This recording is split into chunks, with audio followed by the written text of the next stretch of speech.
नमस्कार. मी doctor Rahul Chaudhari, consultant spine surgeon working in Manipal hospital Pune. आज आपल्या सर्वांचं स्वागत आहे आमच्या पॉडकास्ट मज्जारज्जू आणि बरंच काही. आजचा आपला विषय आहे urinary complaints and back pain आणि यावर मार्गदर्शन करणार आहेत डॉक्टर आनंद धारसकर. सर, आपलं स्वागत आहे ह्या पॉडकास्टमध्ये. नमस्कार, मी डॉक्टर आनंद धारसकर. मी युरोलॉजिस्ट आणि किडनी ट्रान्सप्लांट सर्जन आहे मणिपाल हॉस्पिटल बाणेर पुणेला. आणि माझी स्वतःचं क्लिनिक जे आहे ते पिंपळे सौदागरला आहे for the evening OPD. Thank you very much. So आज सर आपण डिस्कस करणार आहोत की बरेचसे आपल्याकडे पेशंट्स येतात की ज्यांना बॅक पेन असतो आणि मग त्यांना कधी कधी कन्फ्युजन असतं की हे खरंच कमरेचं दुखणं आहे की काही दुसरा किडनी रिलेटेड प्रॉब्लेम आहे. तर lot of time they talk to me and they ask me की हे किडनी स्टोनमुळे आहे का. तर आपलं याच्यावर काय मत आहे सर? तुम्ही म्हटल्याप्रमाणे बॅक पेन हा कॉमन प्रॉब्लेम आहे. आणि बॅक पेन होण्यामध्ये जे कारणं येतात, जसं बॅक रिलेटेड स्पाईन रिलेटेड आहे, तसं किडनी पण एक इम्पॉर्टंट रिझन आहे. त्याचं कारण असं आहे की किडनी शरीराच्या मागच्या भागापासून फार जवळ आहे ॲज कम्पेअर टू बाकी ऑर्गन्स आपल्या पोटातले. तर किडनीचा जो पेन आहे हा ॲक्यूट आणि सडन सुरू होणारा पेन आहे. त्याची जी हिस्ट्री किंवा त्याचा जो इतिहास आहे फार शॉर्टमध्ये काही दिवसाचा असतो. आणि हा पेन जो आहे शरीराच्या किंवा पाठीच्या एका बाजूला असतो की राईट किंवा लेफ्ट, आणि तो अचानक सुरू होणार असतो. त्यामुळे हा बॅक पेन आणि याच्याप्रमाणे आपण थोडंसं त्याला डिफरन्शिएट करू शकतो. ओके, बरोबर आहे. आणि बऱ्याचदा कसं आहे की त्यांना काही बल्जेस असतात स्पाईनमध्ये. आम्ही बऱ्याचदा MRI करतो, मग त्यांना थोडेफार बल्जेस निघतात. सोनोग्राफी असते तर तिच्यात कुठेतरी एक छोटासा खडा असतो. हे कन्फ्युजन मला पण होतं की बाबा खरंच हे स्पाईनमुळे आहे की काय त्या छोट्याशा खड्यामुळे आहे. तर त्या त्या बाबतीत पण जरा एक सांगू शकाल की size does matter? Exactly, size and location is a crux of the symptoms in kidney stone. म्हणजे कसं आहे ना की आपण कुठल्याही तपासणी केली सोनोग्राफीची आणि त्यात स्टोन दिसले म्हणजे सगळा पेन स्टोनमुळे झाला असं नाही. तुम्ही कधी पण ऑब्झर्व केलं असेल की अचानक रात्री आपल्याला पोटात दुखायला लागतं स्टोनमुळे, पण त्या मोमेंटला स्टोन तयार नसतो झालेला. स्टोन आधीपासून किडनीत असतो. त्या स्टोनची जर मुवमेंट सुरू झाली, किडनीकडून ब्लॅडरकडे वाटचाल होताना मध्ये जो युरिनरी पाईप येतो त्याला म्हणतात युरेटर, तिथे जर स्टोन अडकला तर तो जो पेन होतो त्याला कोलिक असा शब्द आहे, रिनल कोलिक. ते पेन जे होतात ते स्ट्रॉंग आणि थोड्या वेदना जास्त असतात. ते पेन त्या स्टोनच्या ऑब्स्ट्रक्शनमुळे झालेले असतात. ओके. आणि ते म्हणजे त्यांचं काही पॅटर्न आहे पर्टिक्युलर त्या पेनचा की is it's different from the spine? छोटे स्टोन जे किडनीमध्ये होतात त्याचा पेन जनरली हा डल असतो आणि हा स्पेसिफिक नसतो. मोस्टली ते स्टोन एसिम्प्टोमॅटिकच असतात. त्यामुळे नुसतं स्पाईनसोबत जर स्टोन दिसले तर त्यांनी हा पेन होतं आहे असं गृहीत धरता येत नाही. जर स्टोन अडकला असेल तर त्याचा सिव्हिअर पेन होतो आणि त्याला कोलिक आपण जसं म्हटलं तसं होतं. पण कोलिक काही वेळाने सेटल होतो आणि त्यांचा मग पेन मागून सुरू होतो बॅक साईडला आणि युरिनरी पार्ट्सकडे म्हणजे समोर असा एका साईडने चालू होतो. आणि कधी पण पेशंट पेन सांगताना त्याचा हात बरोबर त्या किडनीच्या बाजूला नेणार आणि सांगणार का हा पेन मला इंटरमिटेंटली होतो किंवा अचानक वाढतो आणि काही औषधांनी किंवा तो कमी होतो. बॅक पेन असे अचानक कमी होतील असं नाही आहे, पण एक स्टोन पेन साईडला असतात आणि मध्ये कमी आणि जास्त दोन्ही गोष्टीमध्ये होऊ शकतात. बरोबर आहे. सो हेच महत्त्वाचं आहे की बऱ्याचदा आपल्याला बॅक पेन असतो, पॅरास्पायनल म्हणजे साईडला, पोटाच्या साईडला पण कमरेचं दुखणं येतं. आता हिच्यात कसं आहे, MRIमध्ये bulges, radiologist mention all the things.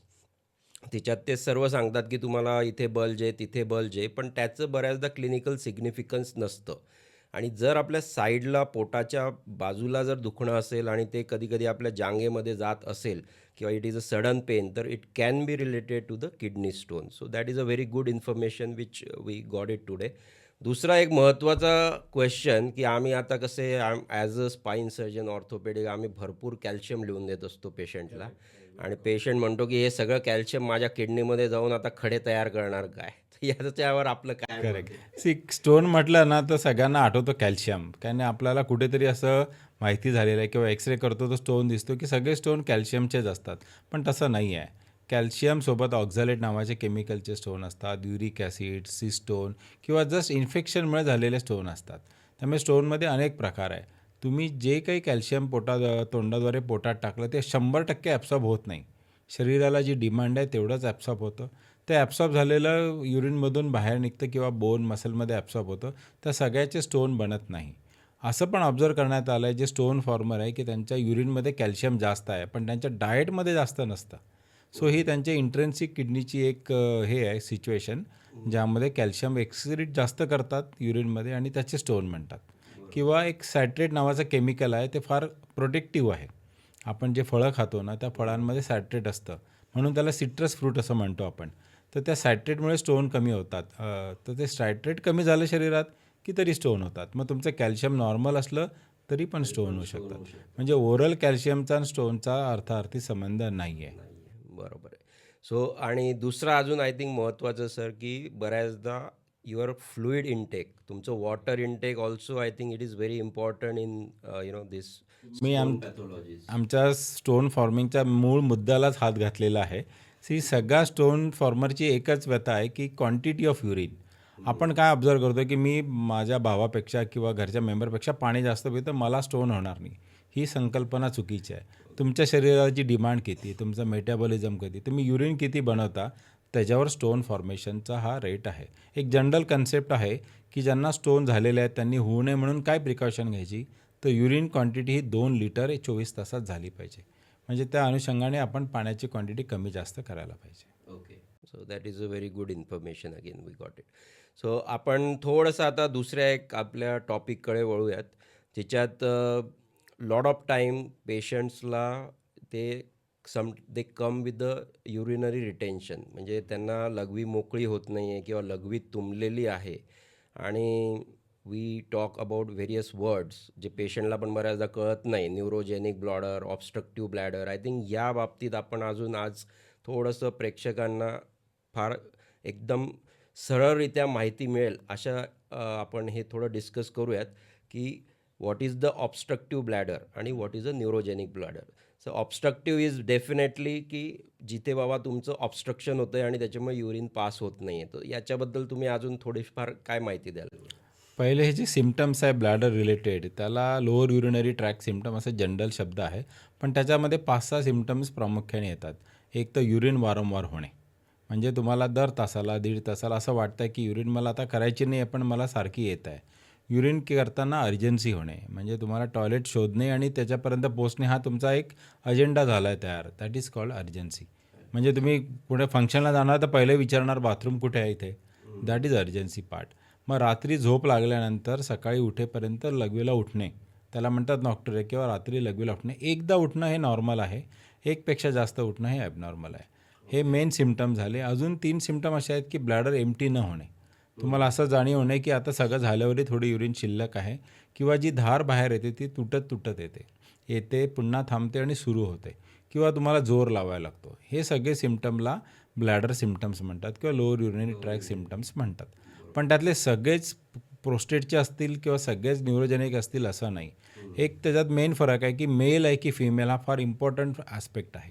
जर आपला पेशंट मेल असेल आणि त्याचं एज 40-45 प्लस असेल तर हा प्रोस्टेट रिलेटेड प्रॉब्लेम असू शकतो. पण फिमेलमध्ये हा प्रोस्टेटचा प्रॉब्लेम असण्याचं काही कारण नाही आहे आणि त्यांचं युरिनरी ट्रॅक छोटा असला आणि हे जे सिम्पटम्स फिमेलला होत असतील तर मोस्ट इम्पॉर्टंट आहे की ते इन्फेक्शन आहे का बघणे, नाहीतर मग तुमचं न्यूरोजेनिकच्या दृष्टीने तपासण्या करणे.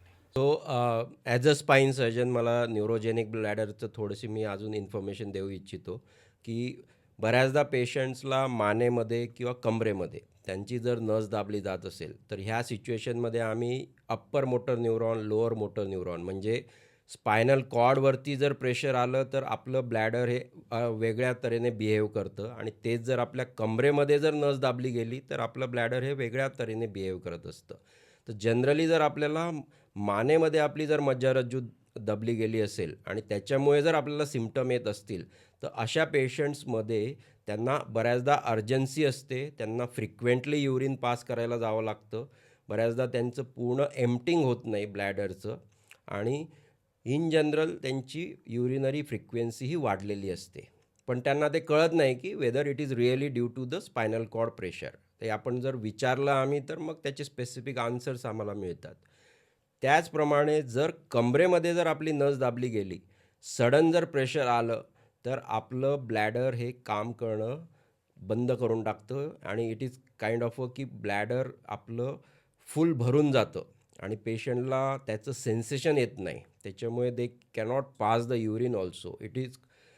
It's kind of a overflow retention, म्हणजे ब्लॅडर पूर्णपणे भरलेलं असतं आणि patient is not able to pass the urine at all. मग अशा केसेसमध्ये आम्हाला कॅथेटर टाकावी लागते आणि we have to empty the bladder. So these are the neurogenic bladders which we always, when they come to us, we always think from that point of view. परंतु definitely old एजमध्ये we can have a combined problem. पेशंटला prostate पण मोठी झालेली असते, त्याच्यामुळे पण already problem असू शकतो आणि त्याचप्रमाणे त्यांना जर सडन डिस्क प्रोलॅप्स झालं, सडन नस दबली गेली लो बॅकमध्ये, तर they can land up in the retention. तर सर असे पेशंट्स की ज्यांना आता बऱ्याचदा ठीक आहे की न्यूरोजेनिक ब्लॅडर जर मी रूल आउट केलं आणि मेनली त्यांना आता प्रोस्टेटचाच प्रॉब्लेम आहे, तर अशा पेशंट्सला how do you go about the treatment of this patient, और व्हॉट यू इन्व्हेस्टिगेशन्स तुम्ही काय पहिले करतात की आणि मग कसं तुम्ही ट्रीट करतात हे पेशंट्स? ओल्ड एजमध्ये दोन्ही प्रॉब्लेम ओव्हरलॅप होणं हे कॉमन आहे. तर हिस्ट्रीने आपल्याला कळेल की त्यांचं स्पाईन रिलेटेड काही आहे का. जर तसं नसेल आणि सिम्पटम असतील तर मोस्टली मेलमध्ये असंच गृहीत धरण्यात येतं की हे प्रोस्टेटमुळे असू शकतात. मग कॉमन टेस्ट काय आहे की एक अल्ट्रासोनोग्राफी नावाची टेस्ट आहे. काय बघतात त्याच्यात की प्रोस्टेट हे सगळ्या व्यक्तीला आहे, लहानापासून मोठ्यांना. तर साईज ऑफ द प्रोस्टेट किती आहे, ब्लॅडर पहिले किती भरत होतं आणि रिकामं झाल्यावर किती शिल्लक राहतं, आणि किडनीला सूज आहे का, या 3 गोष्टी प्रामुख्याने आपल्याला अल्ट्रासोनोग्राफीमध्ये बघता येतात. मग युरिन टेस्टमध्ये हे कळतं की तिथे ब्लड येत आहे का, इन्फेक्शनचे काही सिम्पटम्स दिसतात आहे का. आणि त्यानंतर युरोफ्लोमेट्री नावाची एक स्पेशल टेस्ट आहे. ती एका कमोडवर आपल्याला युरिन करायचं आहे, त्याचा ग्राफिकल एक रिप्रेझेंटेशन येतं आणि आपल्या गाडीच्या स्पीडोमीटरसारखी ती टेस्ट आहे. तर काय स्पीडनी आपली युरिन बाहेर आली त्याला एक नंबर येतात. ऑब्जेक्टिव्हली आपण बघू शकतो की हे सिम्पटम्स ऑब्स्ट्रक्शनचे आहेत का. मग तसे असेल तर मग फर्दर टेस्टने आपण प्रोस्टेटचं निदान करतो आणि प्रोस्टेटसाठी सुरुवातीला मेडिकल मॅनेजमेंट नावाचा एक प्रकार आहे. त्यात गोळ्या आपल्याला रेग्युलरली घेतल्या तर ते सिम्पटम्स इम्प्रूव्ह होताना आपल्याला लक्षात येतं. ओके. आणि काही आधुनिक आता गोष्टी पण निघाल्या की ज्याच्या थ्रू तुम्ही बऱ्यापैकी prostate problem you can cure those things. Prostate हे असं आहे ना, हे एक एजिंगचा पार्ट आहे. So nobody is spared from having a prostate. तुम्ही 60 वर्षात बघितलं तर ऑलमोस्ट 60% लोकांना होतं, पण जर 90 वर्षाचं कोणी व्यक्ती बघितले तर तिथं 90-95% चान्स आहे की तुमचं प्रोस्टेट वाढणार आहे. मग ही जी ट्रीटमेंट आहे आता याच्यामध्ये खूप संशोधन झालेलं आहे, कारण ageing is a new epidemic all over the world. आता याच्यामध्ये जे पहिलं ऑपरेशन होतं ते ओपन होतं. त्यानंतर मग दुर्बिणीचे ऑपरेशन्स आले, त्याच्यामध्ये करंट किंवा लेझरनी कट करायचं. तिसऱ्या पद्धतीमध्ये आता असं करतात की आतमध्ये जाऊन युरिनरी ब्लॅडरमध्ये प्रोस्टेटला कट करत नाही, तिथं फक्त वॉटर वेपर किंवा एक स्टेपलर नावाचं एक डिव्हाइस आहे किंवा एक स्प्रिंग, असे 3 प्रकाराने आपण त्या प्रोस्टेटला ओपन करू शकतो. त्यातल्या वॉटर वेपरला रेझ्यूम वॉटर वेपर सर्जरी असं म्हणतात, ज्याने त्या वेपरच्या सहाय्याने ग्लँड श्रिंक होते.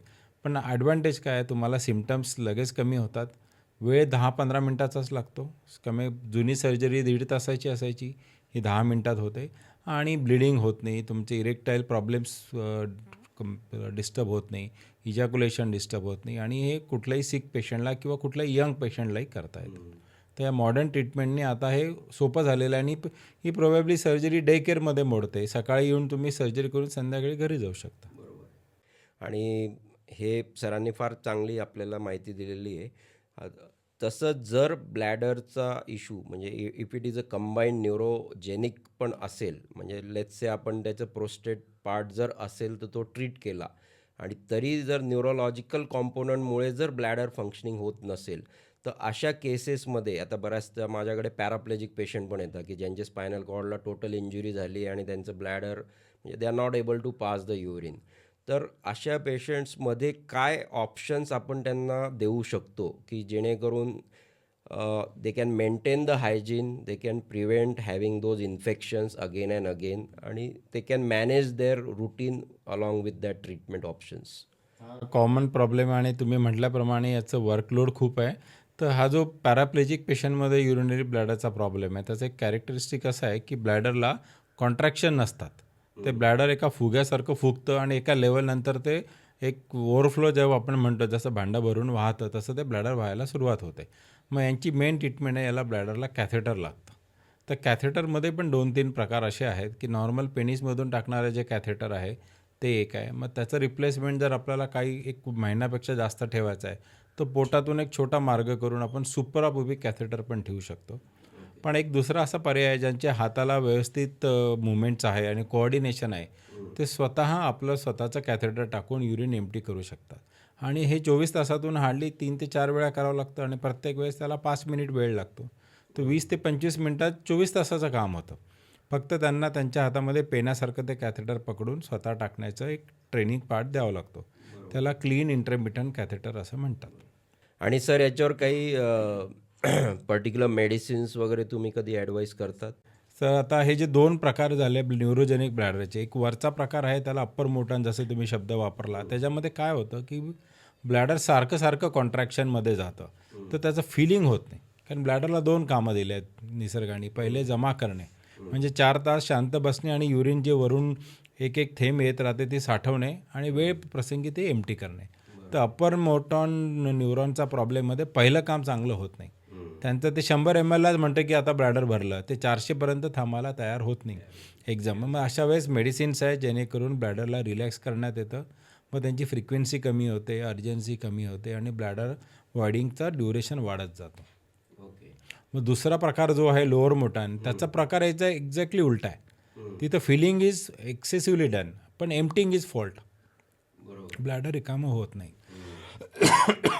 अशा केसमध्ये आपण मागे बोलल्याप्रमाणे वेगवेगळ्या प्रकारच्या नळ्या वापरून आपल्याला तिच्यात self catheterisation I think it is a much better option for those particular. मी त्याचं एक एक्झाम्पल सगळ्यांना काय देतो, डेंटिस्टचं एक्झाम्पल देतो. डेंटिस्ट आपले दात आपल्यापेक्षा स्वच्छ चांगल्या प्रकारे करू शकतो, टेक्निकली, हायजिनिकली. पण रोज डेंटिस्टकडे जातो का आपण? का नाही जात? हे प्रॅक्टिकलच नाही आहे. आपण रोज सकाळी आपले स्वतःचे डेंटिस्ट असतो, तसं आपण रोज आपली जर नळी टाकायला शिकलो तर आपण 3 महिन्यातून एकदा डॉक्टरांची भेट घेऊन पुढची ट्रीटमेंट करू शकतो. तर you become self reliant. That is a most important advantage of self catheterisation. हो. आपण जे न्यूरोजेनिक ब्लॅडर म्हणतो, आता बऱ्याचदा स्पाईन प्रॉब्लेम्स म्हणजे सडन डिस्क जर प्रोलॅप्स झाली आणि आपली नस खूप दाबली गेली, तर this is a real emergency for a spine surgeon. म्हणजे अशा पेशंटसाठी मी I come in the middle of the night to operate this patients. याला आम्ही कॉडा इक्वायना सिंड्रोम असं म्हणतो. कारण जेवढ्या लवकर आपण ते प्रेशर काढू त्या नर्ववरचं, तेवढं आपले chances of recovering the bladder functions improves. आणि बऱ्याचदा पेशंट्स आमच्याकडे येतात आणि त्यांचा पहिला क्वेश्चन असतो की हां डॉक्टर, ऑपरेशन केल्यानंतर किती लगेच 24 तासात किंवा किती दिवसात माझं परत नॉर्मली मी युरिन पास करू शकेल. तर सर्वात महत्त्वाचं हे आपल्याला जाणून घेणं आवश्यक आहे की at the time of injury, म्हणजे जेव्हा तुमची डिस्क सरकते किंवा जेव्हा तुमची नस एकदम दबली जाते, तेव्हा त्या नसला जो फटका बसत असतो त्याच्यामुळे आपलं जे ब्लॅडर फंक्शन असतं ते हॅम्पर होऊन गेलेलं असतं. आणि जरी आपण ती नस मोकळी केली तरी पण लगेच ते फंक्शनिंग परत येत नसतं.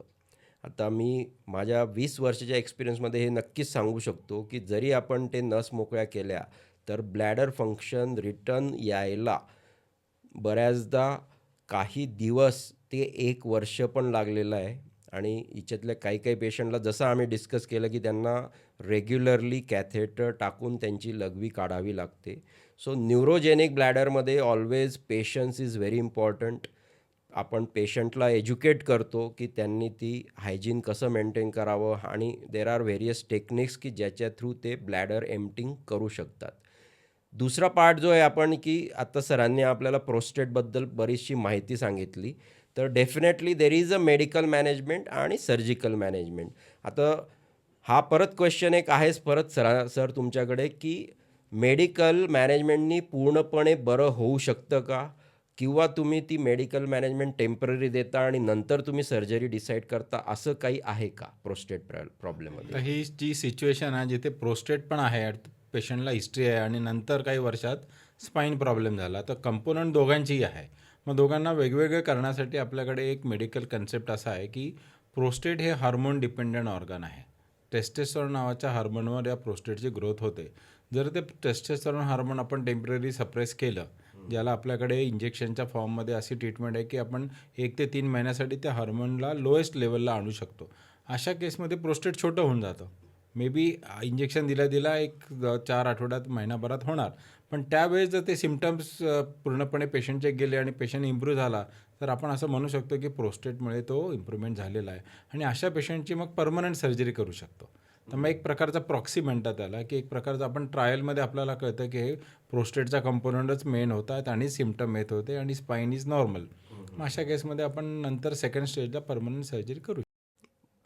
आता आपण पुढच्या थोडं आपल्या टॉपिककडे वळूयात, जो परत बरेचसे आपले patients they always suffer. There is something called as a post operative urinary retention. म्हणजे ऑपरेशन झालं आहे आणि आम्हाला बऱ्याचदा युरिनरी कॅथेटर टाकावी लागते during the surgery to empty the bladder आणि आपल्याला युरिन पण मोजावं लागतं. तर त्यासाठी आपण बऱ्याचदा कॅथेटर टाकत असतो. परंतु इमिजिएटली आपण ती कॅथेटर काढत नसतो. मे बी आपण 24 आवर, 48 आवर्स आपण ते ठेवत असतो. आता काही पेशंट्सला कॅथेटर काढल्यानंतर लगेच युरिन पास होत नाही and they continue to suffer from that problem, incomplete emptying. तर याच्यासाठी काही पर्टिक्युलर सजेशन्स आहेत का आपल्यासाठी? तर ऑपरेशनमध्ये नळी टाकणं हे ऑलमोस्ट सगळ्या सर्जरीमध्ये कॉमन आहे आणि रिटेन्शन ऑपरेशननंतर होणं हे जसं बॅक पेनमध्ये होऊ शकतं सर्जरीत, तसं दुसऱ्याही सर्जरीत होतं. पण इथलं प्रमाण थोडंसं वेगळं आहे याच्यासाठी आहे की ज्या स्पाईनचं आपण ऑपरेशन करतो तिथे थोडी सूज येते. कुठले ऑर्गन हँडल करताना थोडी सूज येणं हे नॅचरल आहे. ती सूज कमी होईपर्यंत कॅथेटर ठेवणं हे लॉजिकल आहे. तो पिरियड मे बी 5 दिवस 7 दिवसाचा असू शकतो. मग इंजेक्शननी ती सूज उतरली की त्यावेळेस कॅथेटर करणं सोपं होतं. प्लस इन जनरल असा एक रूल आहे की ऑपरेशननंतर मोबिलायझेशन जर लवकर झालं, पेशंटचं कॉन्स्टिपेशन जर लवकर करेक्ट केलं, तर कॅथेटर काढल्यानंतर आपल्याला इमिजिएटली युरिन पास व्हायला मदत होते. प्लस जर लोकली पेन असेल, कुठल्याही पेनमध्ये युरिन एम्प्टी करणं कठीण आहे. स्पेसिफिकली आपला ब्लॅडरच्या जवळ, स्पाईन हा ब्लॅडरच्या फार जवळचा ऑर्गन आहे. स्पाईनचा पेन झाला तरी आपलं युरिन ज्यांना पहिले नॉर्मल पण होत होती त्यांना पण युरिन प्रॉब्लेम येऊ शकतात. तर पेन कंट्रोल चांगला असेल, कॉन्स्टिपेशन नसेल, पेशंट आपला पायावर चालू शकतो. Mobilisation is very important for urination. ह्या 2-3 गोष्टी जर कन्फर्म झाल्या तर कॅथेटर अराउंड दुसऱ्या दिवसापासून आपण पुढे कधीही काढू शकतो. आणि बाय चान्स जर कॅथेटर काढल्यानंतर युरिन होत नसेल तरी त्याला मेडिकल ट्रीटमेंट आहे, ज्याला अल्फा ब्लॉकर नावाचा ग्रुप ऑफ औषधी आहेत. त्यांनी आपल्याला युरिनरी ब्लॅडरचं तोंड ओपन ठेवता येतं आणि पेशंटला कॅथेटर काढल्यावर युरिन होते. अजून एक महत्त्वाचा मुद्दा, की बऱ्याचदा आम्ही पेशंट सर्जरीला घेतो. आता काही काही पेशंट्स आम्हाला हिस्ट्री देतच नाही, की त्यांना काही युरिनरी प्रोसिजर झालेली आहे किंवा काय. आणि आम्ही आमचं रुटीनली जातो आणि we try to put the catheter. कधी-कधी ब्लड यायला लागतं त्या कॅथेटरमधून. मग ते आम्हाला अर्जंटली युरोलॉजिस्टला बोलवावं लागतं. तर अशी जर हिस्ट्री असेल, युरिनरी स्ट्रिक्चर्स आपण म्हणतो, युरेथ्राचे स्ट्रिक्चर्स, तर ह्या सिच्युएशन्समध्ये आपण काय सजेस्ट कराल इन जनरल, की as a patient also they should also tell every surgeon की बाबा असं काहीतरी आहे. आणि दुसरं म्हणजे की याला ॲज अ आम्ही clinician how we should tackle this problem.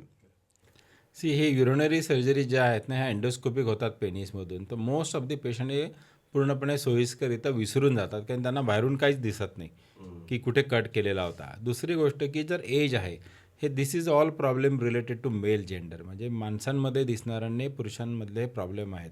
तर कुठलाही पुरुष जो स्पाईन सर्जरीला येतो आणि ज्याचं वय 50 वर्षाच्या वर आहे, तर त्यांच्यासाठी जसं तुम्ही नेहमी प्रॅक्टिसमध्ये करता अल्ट्रासोनोग्राफी, त्याच्यात काय कळतं की प्रोस्टेट किती मोठा आहे, ब्लॅडर किती एम्प्टी होतं, किंवा रुटीन युरिन टेस्टमध्ये काही इन्फेक्शन आहे का, कल्चरमध्ये काही बॅक्टेरिया आहेत का, या बेसिक टेस्टने आपण कुठल्या पेशंटला प्रॉब्लेम येऊ शकतो ते करू शकतो. किंवा सिम्पल टेस्ट ऑफ युरोफ्लोमेट्री आहे, जे नॉर्मल युरिन करतो आपण ते बघू नाही शकत कोणाचं, पण त्याची जर आपण युरोफ्लोमेट्री नावाची टेस्ट केली तर आपल्याला ऑब्जेक्टिव्हली कळेल की ब्लॅडर एम्प्टी कसं होतं.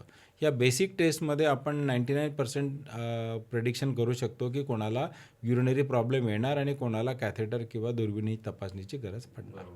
आणि इन केस जर अशा पेशंट्समध्ये पोस्ट ऑपरेटिव्ह म्हणजे ऑपरेशननंतर पहिल्या दिवशी किंवा दुसऱ्या दिवशी if you see blood in the blood urine bag, तर ह्या पेशंट्समध्ये कॅथेटर जास्त वेळ राहू देणे आवश्यक आहे की इमिजिएट रिमूव्ह करणे आवश्यक आहे? हा खूप चांगला प्रश्न आहे, कारण एखाद्या ऑर्गनमध्ये जर आपण नळी ठेवली तर ते ऑर्गनची रिॲक्शन येणारच. ती रिॲक्शन येणं म्हणजे काय, तिथे थोडंसं ब्लड एक्स्ट्रा येतं. आणि युरिनची एक स्पेसिफिसिटी तुम्हाला अशी सांगतो की युरिनमध्ये जर आपण 2 ड्रॉप ब्लड टाकलं तर त्या ब्लडची गाठी होताना कधीच दिसत नाही, कारण त्याच्यामध्ये एन्झाईम्स असतात युरिनमध्ये.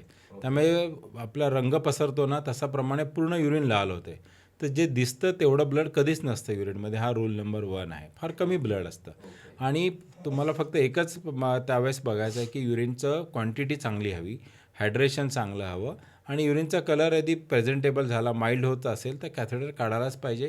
कारण कॅथेटर जितकं लवकरात लवकर काढू तितकं हे chances of blood in urine that is called haematuria ते कमी होईल, इन्फेक्शन कमी होईल. त्यामुळे ब्लड दिसलं म्हणजे जास्त दिवस ठेवा हे असं जनरली फॉलो करण्याची गरज नाही आहे. बरोबर आहे. आणि जसं आपण बरेचसे युरिनरी ट्रॅक इन्फेक्शन्स म्हणतो, की आता I think females are more common.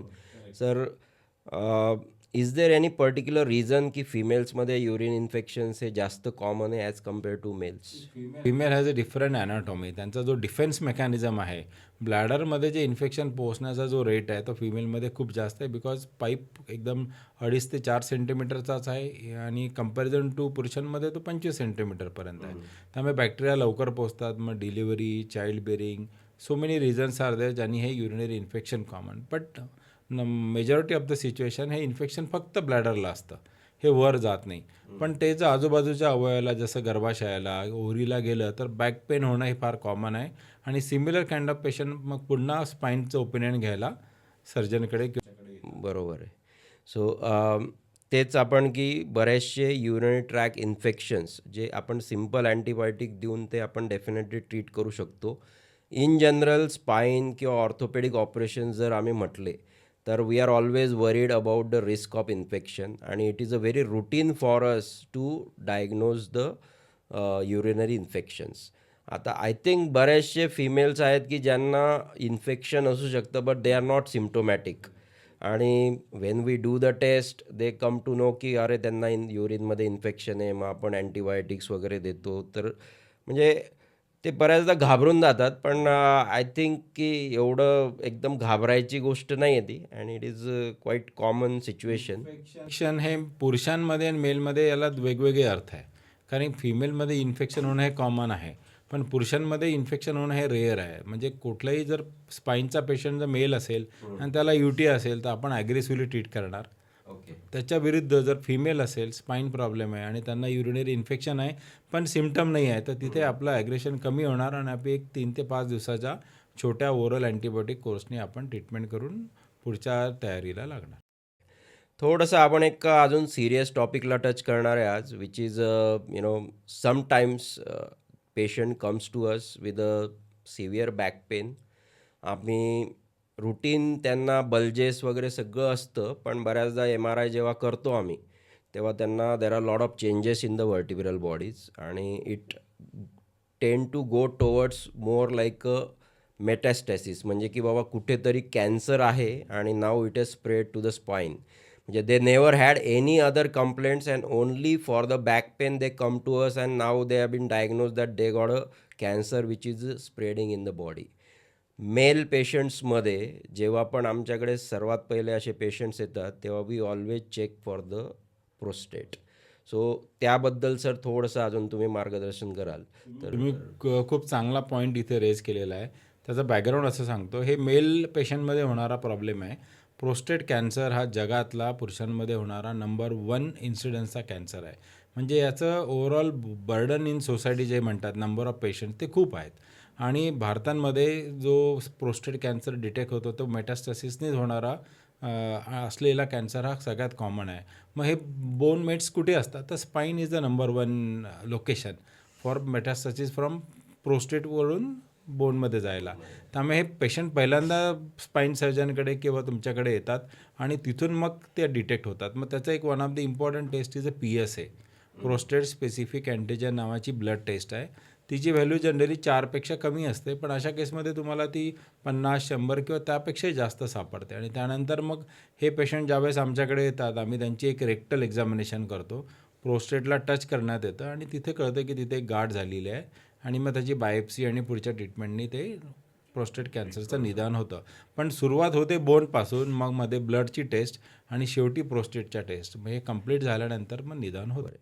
आणि हेच फार महत्त्वाचं आहे की after 50 I think it's very important that we should have a annual checkup. We should routinely check our various blood test, urine test, and in that particular aspect we always, for males they always check for the prostate, आणि फिमेल्समध्ये obviously ते cervix आणि uterus म्हणजे गायनॅकॉलॉजिकल organs check करत असतात. So annual checkup after 50 is always very important.